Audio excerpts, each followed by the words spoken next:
आजादी के बाद 72 साल तक अनुच्छेद 370 के तहत मिले विशेष अधिकारों और देश की मुख्य धारा से कटे होने के कारण जम्मू कश्मीर विकास की राह में मीलों पीछे छूट गया था।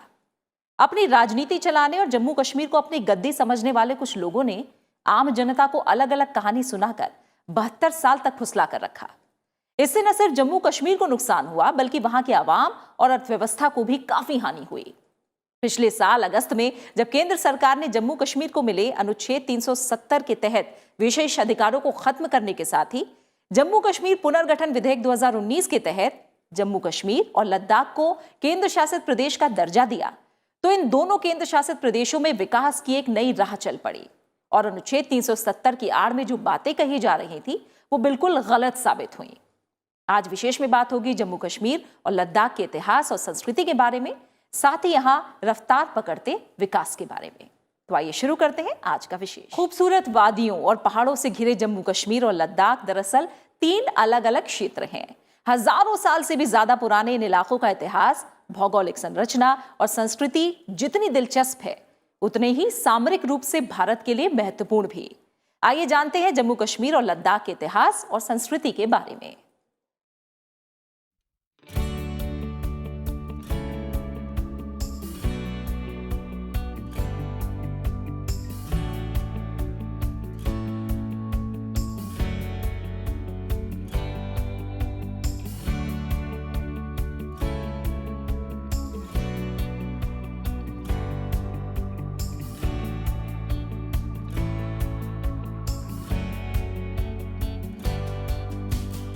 दशकों से आतंक के साए में जीने की मजबूरी, अपनी जमीन से उखड़ने का दर्द, डर के साए में दबी हुई आवाज, रोजी रोटी के लिए दिन रात की कश्मकश और विकास में पीछे छूट जाने का मलाल।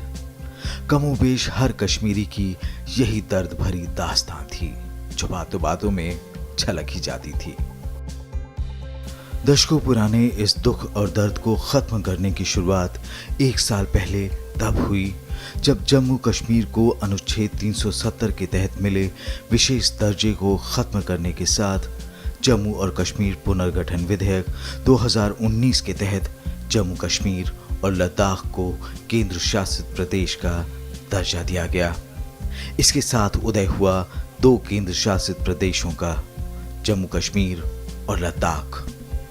इस बदलाव के बाद इस इलाके के लोग केंद्र सरकार के सभी कार्यक्रमों और कानून तक अपनी पहुंच को सुनिश्चित करने में सक्षम हो गए, जिनमें वंचितों के लिए आरक्षण का अधिकार से लेकर शिक्षा का अधिकार, सूचना का अधिकार, न्यूनतम मजदूरी अधिनियम और अल्पसंख्यक अधिनियम शामिल हैं। कश्मीर को जन्नत कहा जाता है, जो यहाँ पर आता यहीं का होकर रह जाता। पहले कानून कुछ ऐसे थे कि यहाँ कोई एक अदद मकान के लिए जमीन तक नहीं खरीद सकता था, लेकिन अब केंद्र सरकार ने जम्मू कश्मीर में भूमि स्वामित्व अधिनियम संबंधी कानून में बड़ा संशोधन करते हुए नए भूमि कानून को लागू कर दिया है। अब कोई भी भारतीय अपने सपने को साकार करते हुए जम्मू कश्मीर में जमीन खरीद सकता है, यहाँ बस सकता है और उसे बेच भी सकता है। परिवर्तनों से भरे इस 1 साल में चुनौतियां भी कम नहीं थीं। लोगों की समृद्धि, शांति और कल्याण सुनिश्चित करने के लिए चौतरफा विकास में तेजी लाना और सभी क्षेत्रों में भ्रष्टाचार मुक्त शासन प्रदान करना बड़ी चुनौतियां थीं। लेकिन केंद्र सरकार की ईमानदार कोशिश और कठिन मेहनत ने इन चुनौतियों को अवसर में बदल दिया। घाटी में अमन चैन की बहाली के लिए सबसे जरूरी था आतंक पर लगाम लगाना। केंद्र शासित प्रदेश बनने के बाद सरकार ने सुरक्षा व्यवस्था को और ज्यादा मजबूत किया। इसका नतीजा भी निकला और आतंकवादी गतिविधियों में कमी आई। इस साल जनवरी से मई के दौरान 78 आतंकियों को मारा गया, जबकि पिछले साल ये संख्या 101 थी। इस दौरान आतंकवादी गतिविधियां भी 223 से घटकर 78 पर आ गईं। आतंकवादी गतिविधियों में गिरावट का कारण भी था। एक तरफ सुरक्षा एजेंसियां ज्यादा मुस्तैद थीं, वहीं घाटी का युवा अमन में विश्वास करने लगा था। उसे अपना भविष्य दिख रहा था। दरअसल प्रधानमंत्री ने इस क्षेत्र के युवाओं, खासकर कश्मीर घाटी में पथ से भटके लोगों से विकास की ऐतिहासिक यात्रा का हिस्सा बनने और बड़े उद्देश्य की पूर्ति के लिए एक साथ चलने की जो अपील की है, उसके ठोस परिणाम जमीनी स्तर पर दिख रहे हैं। जम्मू कश्मीर में स्थानीय इकाइयों के जनप्रतिनिधि सक्रियता और संवेदनशीलता के साथ विकास के नए युग को आगे बढ़ा रहे हैं। इसी का नतीजा था जम्मू कश्मीर में ब्लॉक डेवलपमेंट काउंसिल के चुनाव में 98% से भी ज्यादा मतदान। श्रीनगर में तो 100% मतदान हुआ। हालांकि कोरोना महामारी की वजह से पंचायत चुनाव को टालना पड़ा। विकास और अमन की शानदार मिसाल है प्रदेश में लोकतंत्र को लेकर लोगों का विश्वास और भागीदारी। पिछले 1 साल के दौरान जम्मू कश्मीर ने विकास की नई यात्रा का बड़ा महत्वपूर्ण पड़ाव पार किया है। ये 1 साल यहाँ की महिलाओं को, दलितों को मूलभूत अधिकारों को देने वाला साल भी रहा। ये साल शरणार्थियों को गरिमापूर्ण जीवन देने का भी साल रहा। विकास का लाभ गांव और गरीब तक पहुंचने के लिए गांव की ओर यानी बैक टू विलेजेस जैसे खास अभियान चलाए जा रहे हैं। आयुष्मान योजना को बेहतरीन तरीके से जम्मू कश्मीर और लद्दाख के क्षेत्रों में उपयोग किया जा रहा है। जम्मू कश्मीर के लोगों की शिकायत रहती थी कि उनके साथ सौतेला व्यवहार किया जाता है और केंद्र सरकार उनकी सुध नहीं लेती। क्षेत्र के लोगों की इस शिकायत को दूर करने और उनमें एक नया विश्वास जगाने के लिए केंद्र सरकार ने इस साल 18 जनवरी से लेकर 24 जनवरी के बीच एक खास कार्यक्रम चलाया, जिसके तहत 36 केंद्रीय मंत्रियों ने क्षेत्र के 60 जगहों का दौरा कर विकास और सहायता कार्यक्रमों की प्रगति का जायजा लिया। इसके साथ ही इस कार्यक्रम के तहत 5 उद्देश्यों को पूरा करने का लक्ष्य रखा गया। ये थे जम्मू कश्मीर के सभी नागरिकों को सरकार की 55 स्कीमों का 100% लाभ, पीएमडीपी समेत क्षेत्र में इंफ्रास्ट्रक्चर का तेजी से विकास, बड़ी और खास परियोजनाएं, सुशासन और कानून के तहत सभी को समान अवसर और प्रगति करने का मौका। इस कार्यक्रम के तहत करीब 300 परियोजनाओं का उद्घाटन किया गया। सरकार ने जम्मू और कश्मीर में एम्स की तर्ज पर संस्थान खोलने और 7 मेडिकल कॉलेजेस खोलने को भी मंजूरी दी है। एक मेडिकल कॉलेज लेह में भी खोला जाएगा।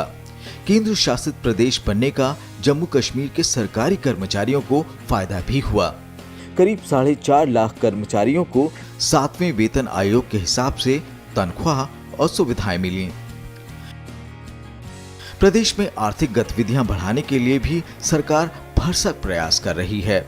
इन प्रयासों का ही नतीजा है कि धारा 370 हटने के बाद से जिला औद्योगिक केंद्रों में सैकड़ों इकाइयों ने खुद को पंजीकृत कराया है। साथ ही बड़ी बड़ी कंपनियों ने अपनी रुचि दिखाते हुए हजारों करोड़ों रुपए के सैकड़ों प्रस्ताव दिए हैं। इन सब से रोजगार में काफी वृद्धि होने की उम्मीद है।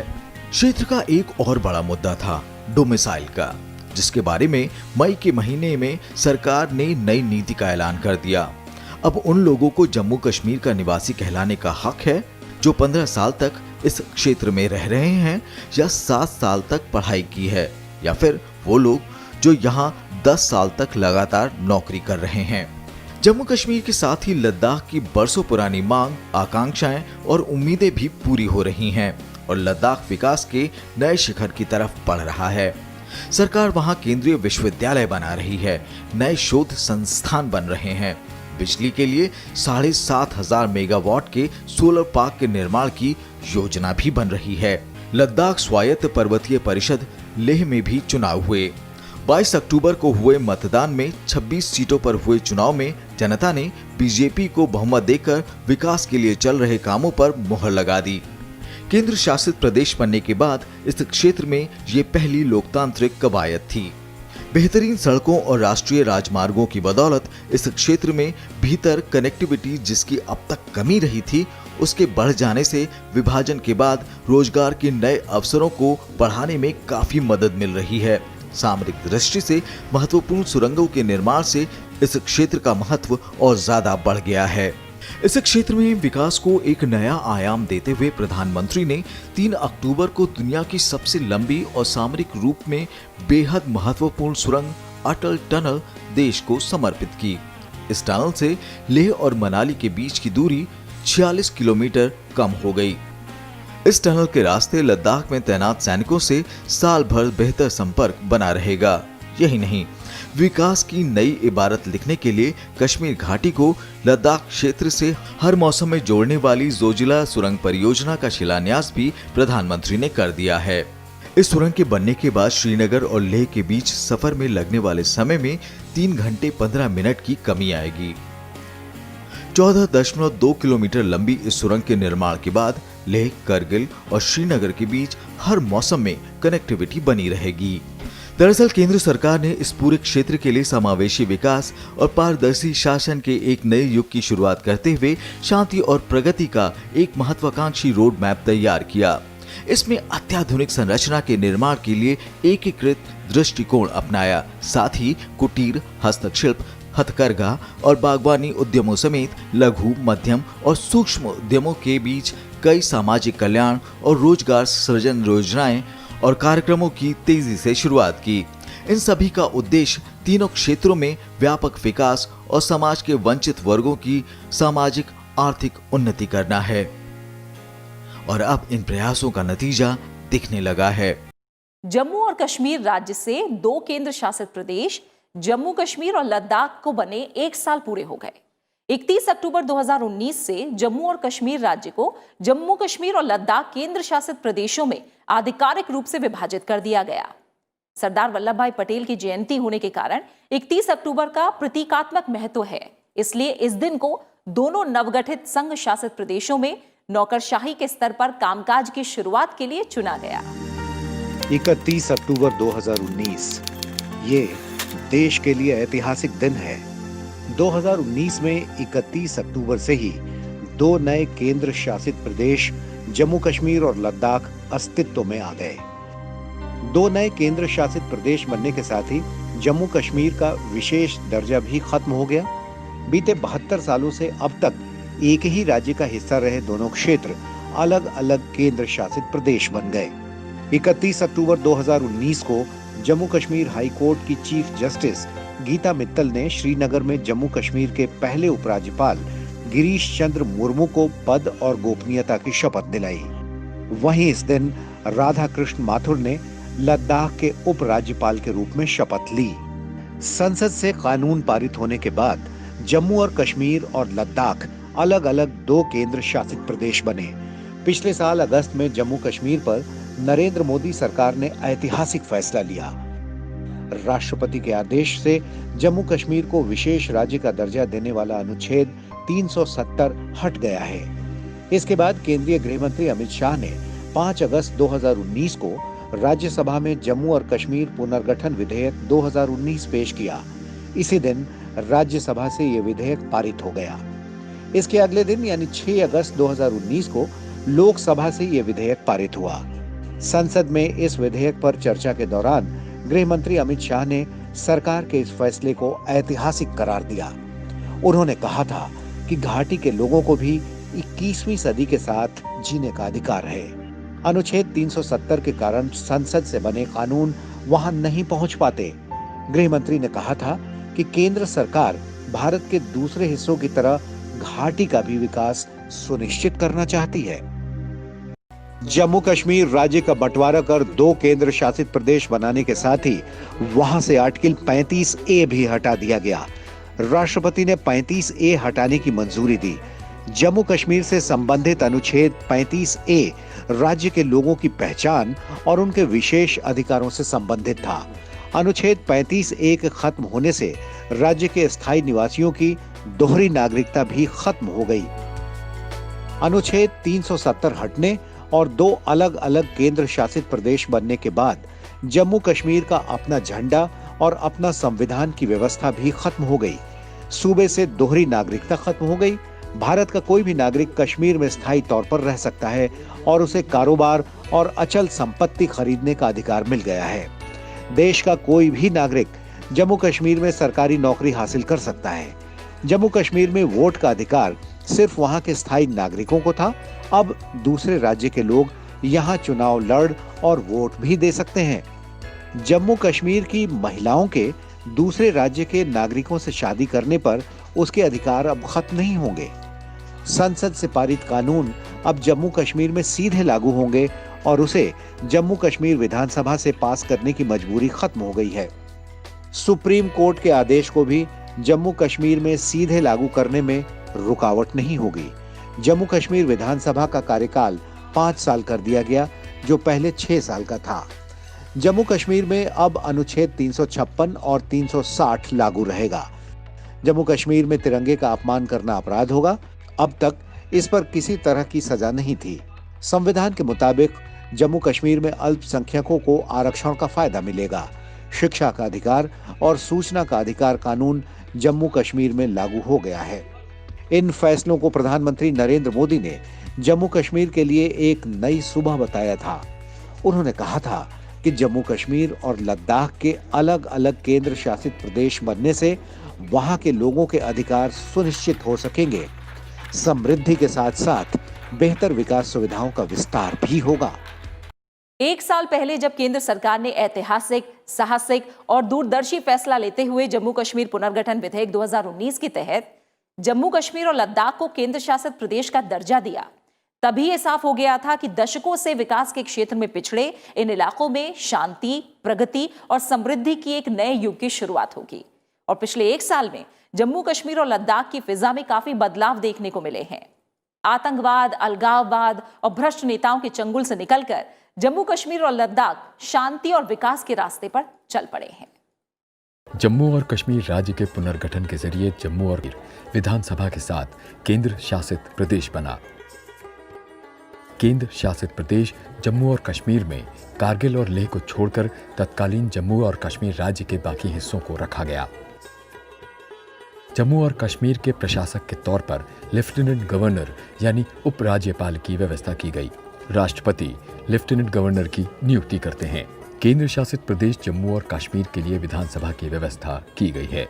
जम्मू कश्मीर पुनर्गठन कानून की धारा 60 के तहत जम्मू कश्मीर केंद्र शासित प्रदेश में विधानसभा सीटों की संख्या 107 से बढ़ाकर 114 की जाएगी। 2 अलग अलग केंद्र शासित प्रदेश बनने से पहले जम्मू कश्मीर राज्य की विधानसभा में 111 सीटें थीं। इनमें से 24 सीटें पाक अधिकृत कश्मीर में पड़ती हैं। बाकी बची 87 सीटों में से 46 सीटें कश्मीर घाटी, 37 सीटें जम्मू और 4 सीटें लद्दाख में पड़ती हैं। लद्दाख के अलग केंद्र शासित प्रदेश बनने के बाद मौजूदा जम्मू कश्मीर केंद्र शासित प्रदेश में फिलहाल 83 विधानसभा सीटें ऐसी बचती हैं जिन पर चुनाव होते हैं। पाक अधिकृत कश्मीर की 24 सीटें मिलाकर फिलहाल जम्मू कश्मीर विधानसभा में 107 सीटें हैं, जो परिसीमन के बाद 114 हो जाएंगी। इस तरह से पाक अधिकृत कश्मीर की 24 सीटों को छोड़कर जम्मू कश्मीर में अब विधानसभा सीटें 83 से 90 हो जाएंगी जिन पर चुनाव होते हैं। जम्मू कश्मीर में परिसीमन की प्रक्रिया के जल्द पूरी होने की उम्मीद है। जम्मू और कश्मीर में आखिरी बार परिसीमन 1995 में हुआ था। राज्य के पुनर्गठन के बाद केंद्र शासित प्रदेश जम्मू कश्मीर में लोकसभा की 5 सीटें हैं और लद्दाख में 1 सीट है।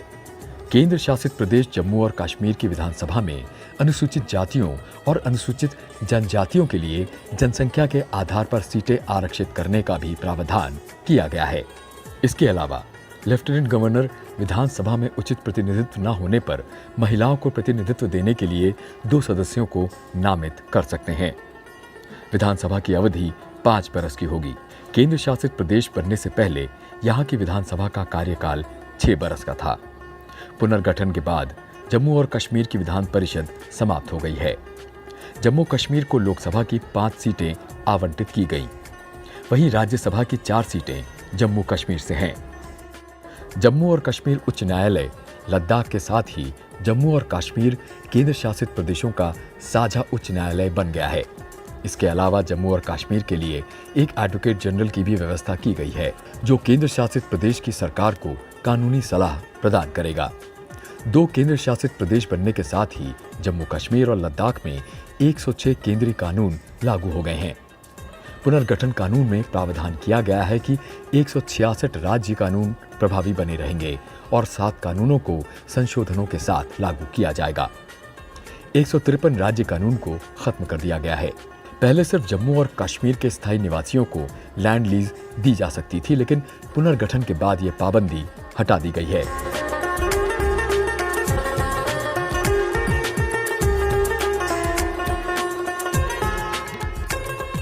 अब बात करते हैं लद्दाख की। लंबे वक्त से लद्दाख इलाके के लोग इसे केंद्र शासित प्रदेश बनाए जाने की मांग कर रहे थे। उनकी ये मांग 2019 में पूरी हो गई। 31 अक्टूबर 2019 से लद्दाख भारतीय नक्शे पर अलग केंद्र शासित प्रदेश के रूप में आ गया। लद्दाख विधानसभा के बिना केंद्र शासित प्रदेश बना। केंद्र शासित प्रदेश लद्दाख में कारगिल और लेह जिले को रखा गया। लद्दाख केंद्र शासित प्रदेश की प्रशासनिक व्यवस्था चंडीगढ़ के तर्ज पर रखी गई है। लद्दाख के लिए प्रशासक के तौर पर लेफ्टिनेंट गवर्नर यानी उप राज्यपाल की व्यवस्था की गई है। लद्दाख को लोकसभा की एक सीट आवंटित की गई है। हालांकि लद्दाख के लिए विधानसभा की व्यवस्था नहीं की गई है, लेकिन इलाके के विकास में लद्दाख ऑटोनमस हिल डेवलपमेंट काउंसिल की बेहद अहम भूमिका है। 1993 में केंद्र और जम्मू कश्मीर की सरकार ने दार्जिलिंग की तर्ज पर लद्दाख में ऑटोनमस हिल डेवलपमेंट काउंसिल के गठन का फैसला किया था। ये स्वायत्त पहाड़ी परिषद है। इसके तहत इलाके का स्थानीय प्रशासन होता है। 1995 में लेह के लिए और सन 2003 में कारगिल जिले के लिए लद्दाख ऑटोनमस हिल डेवलपमेंट काउंसिल का गठन हुआ। ये एक निर्वाचित काउंसिल है जिसके इन दोनों जिलों में कुल 30 सदस्य हैं। इनमें से 26 सदस्यों को जनता सीधे चुनती है और 4 को नामित किया जाता है। लद्दाख ऑटोनमस हिल डेवलपमेंट काउंसिल के पास ग्राम पंचायतों के साथ मिलकर आर्थिक विकास, सेहत, शिक्षा, जमीन के उपयोग, टैक्सेशन और स्थानीय शासन से जुड़े फैसले लेने का अधिकार है। इन काउंसिल को जो शक्तियां दी गई हैं वो भारतीय संविधान की 6ठी अनुसूची के अनुरूप है। 2018 में लद्दाख ऑटोनमस हिल डेवलपमेंट काउंसिल अधिनियम में संशोधन करके इन काउंसिल्स को और अधिकार दिए गए। संशोधन से इन काउंसिल को आर्थिक, विधायी और प्रशासनिक मजबूती मिली। काउंसिल को अधिक स्वायत्तता और वित्तीय शक्ति दी गई है।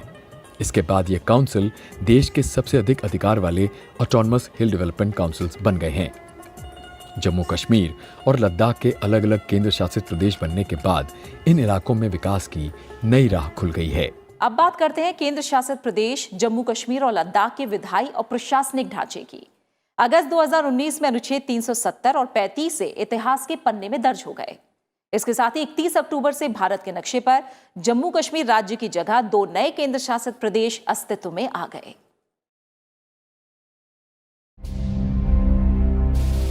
जून 1947 में जब भारतीय स्वतंत्रता अधिनियम 1947 पारित हुआ, तब ब्रिटिश भारत की रियासतें भी अंग्रेजों की गुलामी से आजाद हो गईं। इनमें जम्मू कश्मीर की रियासत भी शामिल थी। इस अधिनियम के तहत रियासतों को यह स्वतंत्रता दी गई कि वे चाहें तो भारत के साथ रहें या पाकिस्तान के। आजादी के वक्त कश्मीर के शासक महाराजा हरि सिंह थे। वे भारत पाकिस्तान दोनों से यथास्थिति समझौता यानी स्टैंड स्टिल अग्रीमेंट के पक्ष में थे और स्वतंत्र रियासत के महाराजा बने रहना चाहते थे। इस बीच पाकिस्तान ने कबायलियों के वेश में 22 अक्टूबर 1947 को जम्मू कश्मीर पर आक्रमण कर दिया। पाकिस्तानियों से बचने के लिए महाराजा हरि सिंह ने 24 अक्टूबर 1947 को भारत सरकार से मदद मांगी और भारत के विलय के मसौदे पर हस्ताक्षर करने का निर्णय लिया। इसके बाद 26 अक्टूबर 1947 को महाराजा हरि सिंह ने कश्मीर रियासत का उसी वैधानिक विलय पत्र द्वारा भारत में विलय किया जिसके आधार पर शेष सभी रियासतों का भारत में विलय हुआ था। इसके बाद साल 1950 में भारत के संविधान की पहली अनुसूची में भाग ख राज्य में जम्मू कश्मीर को शामिल किया गया। भारत में विलय के बाद शेख अब्दुल्ला मार्च 1948 में जम्मू कश्मीर के वजीर आजम यानी प्रधानमंत्री बने। हालांकि शेख अब्दुल्ला की पार्टी नेशनल कॉन्फ्रेंस का आंदोलन और महाराजा हरि सिंह के खिलाफ असंतोष को देखते हुए भारत सरकार ने यह घोषित किया कि जम्मू कश्मीर के लोग अपनी संविधान सभा के माध्यम से कार्य करते हुए अंतिम रूप से निर्णय करेंगे कि राज्य का संविधान क्या होगा। इसके बाद साल 1951 में राज्य की 75 सदस्यीय संविधान सभा का गठन हुआ, जिसने फरवरी 1954 में जम्मू कश्मीर के भारत में विलय की पुष्टि की। इसके बाद जम्मू कश्मीर का संविधान 17 नवंबर 1956 को स्वीकार किया गया और 26 जनवरी 1957 से लागू हो गया। रियासत के संविधान के अनुच्छेद 26 के मुताबिक राज्यपाल ही राज्य का प्रमुख होता था। हालांकि इस संविधान के तहत 1965 तक राज्य में अपना अलग सदर रियासत होता था। साल 1965 में जम्मू कश्मीर के पहले मुख्यमंत्री गुलाम मोहम्मद सादिक बने। केंद्र शासित प्रदेश बनने से पहले जम्मू कश्मीर देश का अकेला ऐसा राज्य था जिसके पास अपना अलग संविधान था। जम्मू कश्मीर के भारत में विलय के साथ ही भारतीय संविधान में अनुच्छेद 370 जुड़ गया। अनुच्छेद 370 ए में दिए गए अधिकारों के तहत जम्मू कश्मीर के संविधान सभा की मंजूरी के बाद नवंबर 1952 में भारत के राष्ट्रपति ने अनुच्छेद 370 को राज्य में लागू करने का आदेश दिया। वहीं मई 1954 में तत्कालीन राष्ट्रपति डॉक्टर राजेंद्र प्रसाद ने एक आदेश पारित किया। इस आदेश के जरिए भारत के संविधान में धारा 370 के साथ अनुच्छेद 35 ए को जोड़ा गया। अनुच्छेद 370 जम्मू कश्मीर को विशेषाधिकार देता था। इस अनुच्छेद के लागू होने के बाद केंद्र सरकार की शक्तियां जम्मू कश्मीर में सीमित हो गईं। इसके बाद से केंद्र सरकार जम्मू कश्मीर में केवल विदेश, संचार और सुरक्षा, जिसमें आंतरिक सुरक्षा भी शामिल थी, जैसे विषयों पर कानून बनाने का अधिकार रखती थी। इसके तहत केंद्रीय और समवर्ती सूची के शेष विषयों पर संसद द्वारा पारित कानून तभी लागू होते थे जब जम्मू कश्मीर विधानसभा की सहमति प्राप्त होने के बाद राष्ट्रपति आदेश पारित करते थे। इसके अलावा अवशिष्ट शक्तियां भी जम्मू कश्मीर राज्य के पास ही निहित रहती थीं। जम्मू कश्मीर में अनुच्छेद 370 की विशेष स्थिति को समाप्त करने की मांग हमेशा से उठती रही थी। राष्ट्रपति रामनाथ कोविंद ने 5 अगस्त 2019 को जम्मू कश्मीर से अनुच्छेद 370 को खत्म करने का आदेश जारी कर दिया। इसके बाद सरकार ने जम्मू कश्मीर को 2 हिस्सों में बांटकर जम्मू कश्मीर और लद्दाख को केंद्र शासित प्रदेश बनाने का फैसला किया। वहीं केंद्र शासित प्रदेश लद्दाख के इतिहास की बात करें तो उत्तर में काराकोरम और दक्षिण में हिमालय पर्वत की चोटियों से घिरा खूबसूरत लद्दाख 2000 सालों का इतिहास समेटे अपने आप में अनोखा है। इसके उत्तर में चीन और पूरब में तिब्बत की सीमाएं हैं।